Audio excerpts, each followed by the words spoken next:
Look, let's say you're socially anxious. Okay, so what happens when you're socially anxious? You go to a party, your heart's beating. Why? The party is a monster. Why? Because it's judging you. And it's judging you, it's putting you low down the dominance hierarchy, because that's what a negative judgment is. And that interferes with your sexual success. And that means that you're being harshly evaluated by nature itself. Right? So you are confronting the dragon of chaos when you go into the social situation. And so what do? You're like this, right? You hunch over, and that's low dominance. I'm no threat. It's like, well, that's not going to get you very far. You know, but that's a logical thing to do in the face of a tyrant. So I'm no threat. You know, you look at the king and you're dead. I'm no threat. I'm hunched over. And then what's happening internally? What are people thinking about me? What are people thinking about me? Am I looking stupid? Am I looking foolish? Geez, I'm awkward. I hate being here. Man, I'm sweating too much. It's all internalized, right? It's all self-focused. The eye isn't working. What do you tell people? Don't stop thinking about yourself, because you can't. It's like, don't think of a white elephant. White elephant, white elephant, white elephant. You can't tell someone to stop thinking about something because they get caught in a loop. What you do with socially anxious people is you say, look at other people. Look at them, right? Why?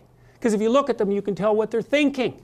And then unless you're terribly socialized, and some people are. Some people have no social skills, and so the reason they can't go to a party is because they don't even know how to introduce themselves. Like no one ever taught them how to behave.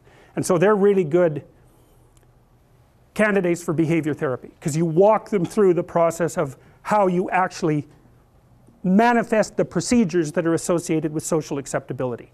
But most people aren't like that. They have the ability. So if they're really introverted and high in neuroticism, they can usually talk quite well to someone one-on-one. Why? Because they look at them. Well, if I look at you, it's another thing to do if you're ever speaking to a group of people. Never speak to the group of people. That doesn't exist. You talk to individuals, and then they reflect for you the entire group, because they're all entrained.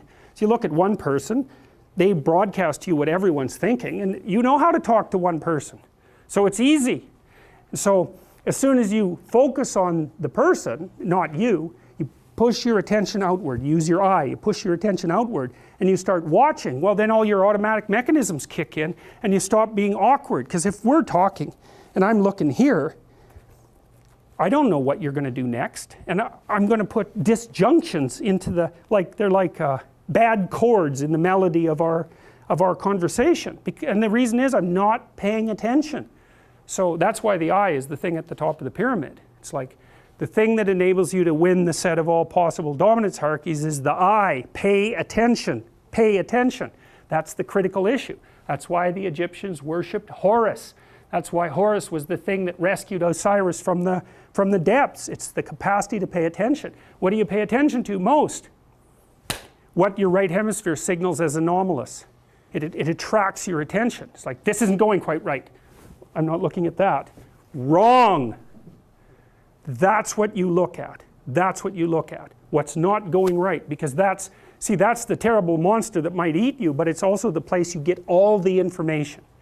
So that's why it's useful to have discussions with your enemies, because they will tell you things you do not know. And that's such a great thing, because if you don't know them, well, you're not very smart, are you?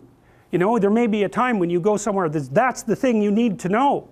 And maybe your enemy will tell you why you're such a fool, you know, and a bunch of other things that aren't true too.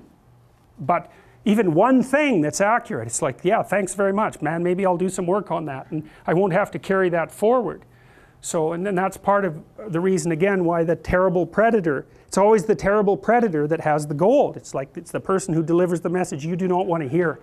So it's rough, but it doesn't matter. Life is rough.